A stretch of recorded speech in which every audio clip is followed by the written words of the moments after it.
영화 베테랑2의 흥행세가 무시무시합니다. 추석 연휴 극장가에서 별다른 경쟁작 없이 천만 영화 서울의 봄, 파묘보다 빠른 흥행세를 보였습니다. 하지만 작품에 대한 호불호는 크게 갈리는 양상입니다. 아무래도 빌런의 정체나 관련한 스토리 전개가 그다지 신선하지 않고 시원한 맛도 없다는 반응입니다. 저는 개인적으로 베테랑2를 보면서 떠오른 영화가 두 개 있었습니다. 바로 크리스토퍼 놀란 감독의 다크나이트와 유승환 감독의 2010년작 부당거래였습니다. 이번 영상은 강력한 스포일러가 포함되어 있습니다. 스포일러에 민감하신 분들은 일단 돌아가주세요. 히힛.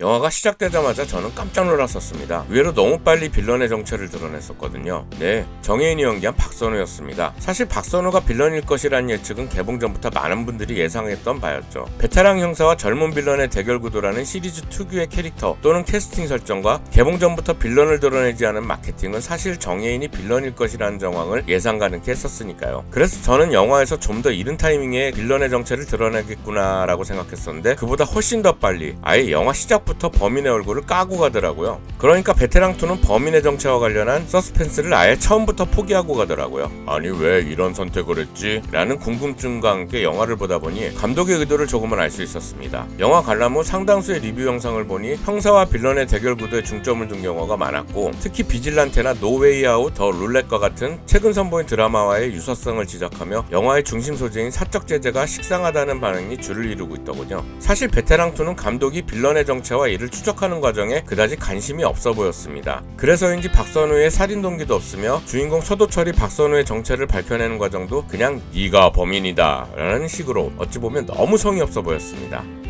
아마도 류승환 감독은 빌런에 대한 주목도를 의도적으로 낮추려는 듯 했습니다. 대신 감독이 노린 것은 이 사회에 정의는 없다라는 식의 어찌 보면 환멸 어린 시선이 아닐까라는 생각이었습니다. 베테랑2에서는 연쇄살인으로 악인을 처단하는 박선우와 그를 추종하는 일반 시민들, 이를 돈벌이로 악용하는 유튜버 등등 사회 구성원 모두를 인간 혐오에 가까운 감독의 시선이 느껴졌습니다. 이는 특히 류승환 감독의 예전 작품인 부당거래와 비슷한 느낌이었습니다. 검찰과 경찰, 재벌, 조폭의 검은 욕망이 꿈틀거리는 부당거래는 희생자를 제외한 주요 등장인물 전원이 악인인 피카레스크 장르로 역대 류승환 영화 중 작품성을 가장 높게 평가받은 영화였습니다. 부당거래와 베테랑은 서로 대립관계인 작품들로 같은 배우들을 무려 14명이나 캐스팅한 영화들입니다. 부당거래에서 검사 이야기를 빼고 경찰을 선한 역할로 뒤바꾸고 재벌을 절대악으로 설정해 직선적인 스토리텔링으로 만든 영화가 베테랑 1이죠. 그런데 류승환 감독은 베테랑의 이런 구조를 스스로 뒤집어 모호한 선악의 개념과 세상에 정의는 없다라는 부당거래식의 메시지를 전달하고 싶었던 듯 싶습니다. 그래서인지 베테랑2에서 눈길을 끈 것은 주인공 서도철과 동료들을 다루는 방식이었습니다. 베테랑2는 형사 동료들의 역할이 대폭 축소됐습니다. 그리고 서도철 역시 전편과는 다른 방식으로 접근했습니다. 1편에서의 서도철은 단순하지만 따뜻한 캐릭터로 친분이 있는 트럭 운전사가 당한 의문의 사고를 끝까지 추적하는 형사였습니다. 하지만 2편에서는 너무나 달랐습니다. 학폭을 당하는 자식에게 무력하고 1편의 트럭 운전사와 비슷한 상황에 처한 베트남 여성 뚜이에게 무관심한 태도로 일관, 서도철 역시 선한 캐릭터가 아님을 강조했습니다.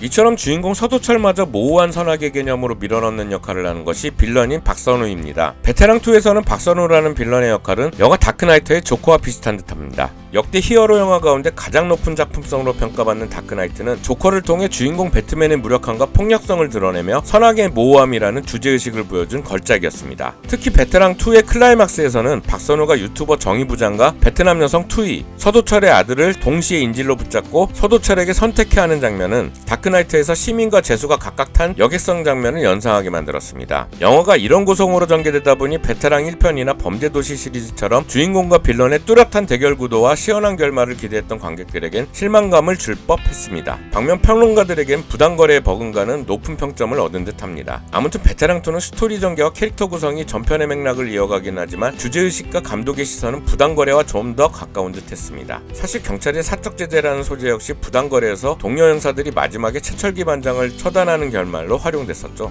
무엇보다도 저는 류승환 감독이 인간에 대한 환멸 어린 시선이 엿보여 조금은 놀라웠습니다.